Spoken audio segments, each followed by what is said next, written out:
What's up, everybody? Welcome to Bios3 Raw TV, early morning clients. So I figured I'd take this opportunity to do a little story time. I get the question many times about, is wrestling real or is it fake? And I think we all know the answer to that, sports entertainment. However, I also get the question, is it actually that dangerous? Which is actually a good question, because whether it's fake or not, it's still be dangerous. So here's a little story time that takes place to let you know how dangerous this sports entertainment / sports is. Now, when I was with Yankee Pro, South Coastal Championship Wrestling, we would wrestle, well, I was lucky enough to be able to wrestle 2, sometimes 3 days a week. So Friday, Saturday, and sometimes Sundays, so we'd have 3 matches. I'd be in the gym training for wrestling another 2 days a week, usually Monday and Wednesday. And then I'd be in the gym working out, trying to maintain my physique the rest of the week. So it was literally like a non-stop, full-time job to do this independent wrestling. And I was one of the guys who got paid. So I wasn't one of the guys who was wrestling for free. I was actually getting paid per match. It wasn't much. It was like $55 per match. Depending how big the crowds were, they throw you a little more money here and there. And I also got to do like the signings and stuff during like the intermission. So me and my tag team partner Mark would get in the ring with the tag team titles, and the kids would come up, and then we'd take Polaroids with them. We'd get paid a little more to do that too. So we had a friend, we had a bunch of people that would travel with us. Andy Jacks, Tim Towers, Jose, Brickhouse Baker. I mean, there's a bunch of guys. Big Dan Baker, Big Dog Baker. His name's Dan, but his nickname was Big Dog Baker. He's a big dude. Reverend Redemption, Richie. I mean, there's so many, Pretty Boy, Hernandez. There's a bunch of guys that traveled together. And we got to meet some of the legends, like King Kong Bundy, Tatanka, the Bushwhackers. My manager for a match was Captain Lou Albano, who passed away a couple of years ago. Some really cool stuff that we got to do. And there was a match that we had, and one of our buddies, who actually kind of had a hand at training me too, Big Tim Towers. Tim was about 6'6", about 290, and he was tall, he was big, had long blonde hair, a bushy beard, and was super agile. I mean, you're talking about a guy 6'6" who was doing backflip moonsaults off the top rope, split-legged moonsaults. He was like a Rob Van Dam, but 6'6". And he got scouted by Vince McMahon. So he went to the tryout. He had a dark match for Vince to be in the WWE. And he used to wear a singlet because he wasn't really cut. And they told him, we'll give you this much time. We want you to get really cut because we want to put you in trunks and take you out of the singlet. So this is what we want you to do. Now, fast forward to another match he had, and this is where the story time starts. He had a match with a guy named Rick Fuller.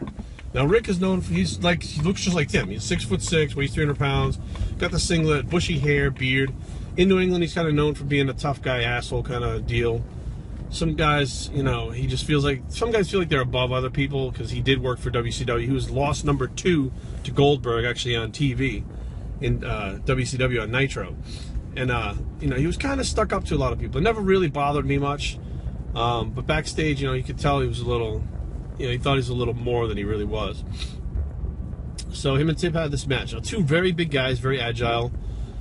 They decide during the match, or he decides, one of the moves that he's going to give Tim is a running tombstone pile driver. So like what the Undertaker does, except running across the ring and leaping with him in his arms and dropping him into the tombstone pile driver. Now, at this same show, Scotty Too Hotty from the WWE was booked on this show too, from Too Hot. Too Hot, or what the hell was their name? Too Cool. I think Too Cool was what they were calling him, and Brian, what's his name? And Rikishi, they were all part of it. So they're working the match, and Fuller's known for his chops. He likes to chop people, which hurts a lot. He's a big dude. These chops really fucking hurt. So, Tim would always teach me, if someone's taking advantage of you, chopping you too much in the ring, don't sell it. Fuck it. Cut him off and fucking throw him, reverse it, and chop the shit out of him. Well, someone like Rick, you're not going to do that. He's too big. It's not believable. So you're not going to fucking reverse Rick and chop the shit out of him. Even if you're Tim, he's too big, too powerful. That's how the storyline ring psychology goes. So the time comes for the, I don't even think it was a finish. I think it was just a high spot during the match. And Fuller puts him. Now, apparently they were having some power struggle legitimately in the ring during the match. you know, Rick wanted this, and Tim would cut him off because he knew he couldn't do nothing about it because he didn't want to take the move. It was too dangerous or whatever the case may be. And Rick would get mad and he'd fucking chop him and he'd do some shit. And it was just a back and forth thing that I think they actually was a little bit of dislike going on there at that point. And they knew each other for a while. Time comes for the big high spot, the move, does the running pile driver, tombstone pile driver, and spikes Tim on his fucking head with all of his weight. It's kind of similar to what Stone Cold Steve Austin happened to him when Owen Hart spiked him and he had a stinger where the spine gets compressed and touches the spinal cord and you essentially go paralyzed. Now, Tim's a big fucking guy. I mean, a really big guy. So we see this, and, you know, because a lot of us watch from the back, the other matches, to see, you know, how they're going off, how the crowd is, you know, stuff like that. So we see this, Tim go limp, and the match end, and we see him having a hard time standing. Now, all of us, no, the crowd doesn't know. They think, wow, yeah, you know, he took the move, blah, blah. Now, we see him, and we know something is up, something's not right, this is bad. He kind of stumbles, he's got like the referee helping him back, and it looks like a good sell. Looks like, wow, man, he's really selling, he's looking good with this. But he's actually hurt. He actually has the stinger. So, he gets through the curtains. As soon as he gets through the curtains and gets in the back, he just collapses on the ground. He's on the ground on his back saying, I can't feel anything. Everything's numb. I can't feel my legs. I can't feel my arms. And he's laying on the ground. And Fuller walked in, and he didn't really seem too concerned with it. You know, I mean, if it were me, I would, you know, even if I wasn't friends with him and you know, tight with him, I would still feel amazingly bad that it was my fault. Because you try to go out there and make sure you don't do that to someone. Yes, it's a competitive thing, sports entertainment, but you're not supposed to go out there and fucking paralyze somebody. That's just not what you do. It's common knowledge and it's respect from person to person that even if you don't like them, you work with them, you don't want to fucking hurt them. And Scotty Too Hottie was down on his knees talking to Tim, and I knew Tim's girlfriend would be coming around the corner because there's like an entrance where you can get in with her little badge. So I cut her off at the outside with Scott, and we were like, hey, Tim's fine, he's just selling because they're recording back there. We were trying to keep her calm, but she's not fucking stupid, she knew. And Tim had to go to the hospital and wound up that he did have a stinger, and you know, at that point his window for the WWE had closed and they weren't taking people at that time. I think Steve Bradley actually went around that time too and got a developmental contract. But Tim had a government job and he was moving on with his life and stuff anyways, but he very well could have been paralyzed easily. I mean, easily, his whole life could have changed like that because some dude didn't like him that had an ego. And this happens in the business. It absolutely happens. There's people that do not like other people legitimately. They don't go out of their way to hurt you, but they don't go out of their way to protect you during the match either. And they hit moves wrong and they try to make themselves look good. And, you know, a really good professional wrestler, and I'm not breaking the kayfabe here at all whatsoever, because I mean, sports entertainment, it's out there. I'm not putting down the fourth wall either.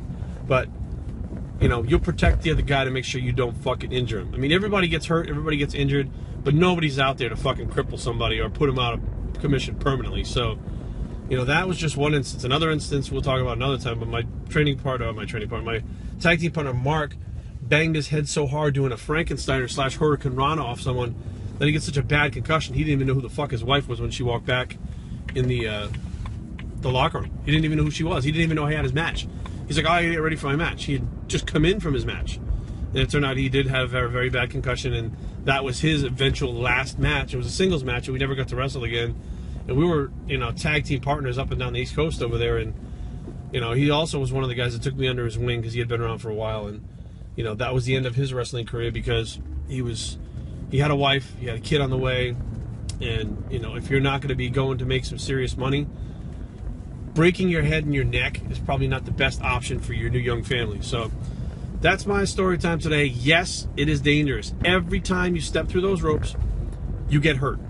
You may get injured, but you're definitely going to get hurt. Hands down, no doubt about it, you're going to get hurt. When you walk out of there the next morning, when you get up, after a 5 to 8 minute match, you're going to feel like you got hit by a fucking train. And that's just part of the game. And if you have, you know, time to recover, fine. But if you don't, you're asked to be right back in that fucking ring. If this happens Friday night, Saturday night, you can pull out, but you're not working. Then you get the reputation of not being a good worker because you're not tough enough. If you can't handle it, how are you going to go on the road with the WWE for 300 days a year if you can't take a bruised rib or something, or a twisted knee or a sprained ankle or something? You're not. So you suck it up and you go. So yes, it's dangerous. Yes, it hurts. Yes, it's real. And yes, it's entertainment. biostraining@gmail.com. Leave comments down below, but don't fight. www.biostraining.com is a blog. I'm Bios3 and I approve this message, and we're out.